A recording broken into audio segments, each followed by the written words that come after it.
آپ اپنے اندر جھانک کے اگر محسوس کرتے ہیں کہ آپ نیک نیت ہیں اور اپنے بھائی کا بھلا چاہتے ہیں اپنی والدہ کے ساتھ مل کے، اور پھر آپ ہم سے مشورہ کرتے ہیں یا کسی سے مشورہ کرتے ہیں جن کا اس فیلڈ سے تعلق ہے، یہ کافی نہیں ہے.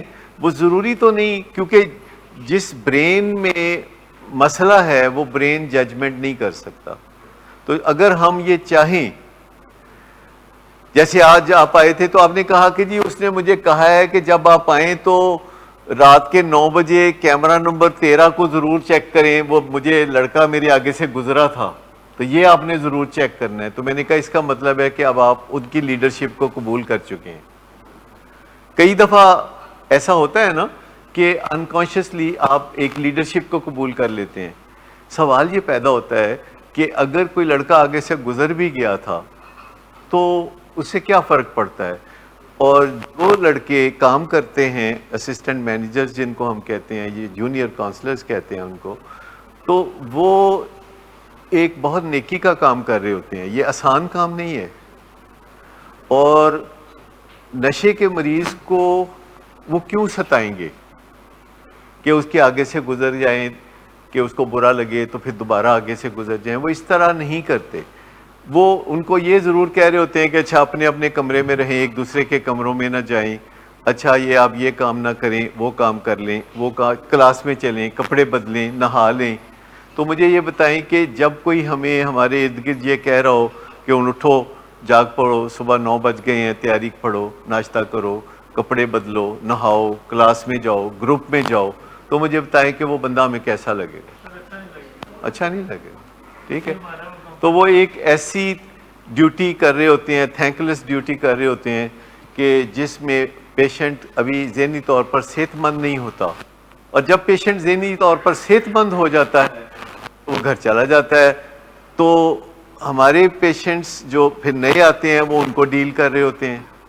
تو یہ جنتی ہونے والا کام ہے جو کرتے ہیں ہمارے، اور جو نیک نیتی سے کرتے ہیں، جو دل سے کرتے ہیں، جو دل سے کرتے ہیں. کیونکہ میں سب کو یہ سبق دیتا ہوں اوپر سے لے کے نیچے تک، جو میرے ساتھی یہاں کام کر رہے ہوتے ہیں، کہ 2 کام ہمیشہ کریں کہ دل سے پیشنٹ کی رسپیکٹ کریں.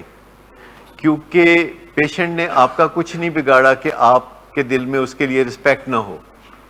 آپ دل سے اس کی رسپیکٹ کریں، بے شک زبان سے نہ کریں پر دل سے کریں.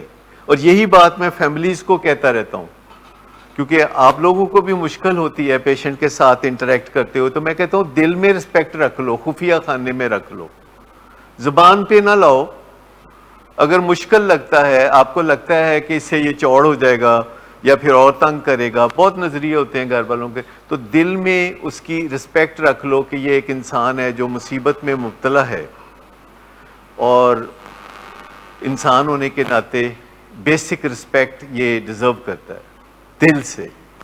کیونکہ یہ کام زیادہ تر زمانے والے نہیں کرتے. نشے کے مریضوں کے ساتھ رسپیکٹ کرنا زیادہ تر معاشرے میں نہیں پایا جاتا.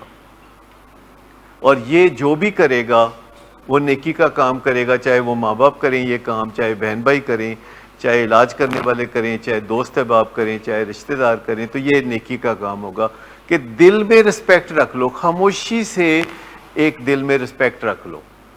میں نہیں کہہ رہا کہ بہت آؤ بھگت کرو، گلے میں پھولوں کے ہار پہناؤ یا کچھ نعرے لگاؤ.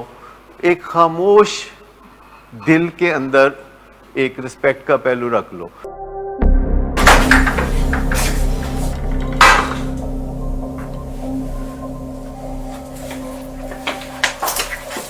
آج پھر بھی کرایا میرا نہیں تو ان بچوں کا ہی خیال کر لو. بند کرو تم اپنی بکواس. لیکن تم اپنی گھٹیا کو تو سے باز مت آنا. تم ہو ہی گھٹیا انسان. تم ہوتی کون ہو مجھے روکنے والی؟ تمہارے باپ کے مال کی پیتا ہوں کیا؟ شراب نوشی کی وجہ کردار کی خرابی نہیں، موڈ کی خرابی ہے. شراب نوشی کبھی بھی نشے کی بیماری میں بدل سکتی ہے. نشے کی بیماری ہر سٹیج پر قابل علاج ہے. مدد حاصل کیجیے، کیونکہ وہ ایسا نہیں کرے گا.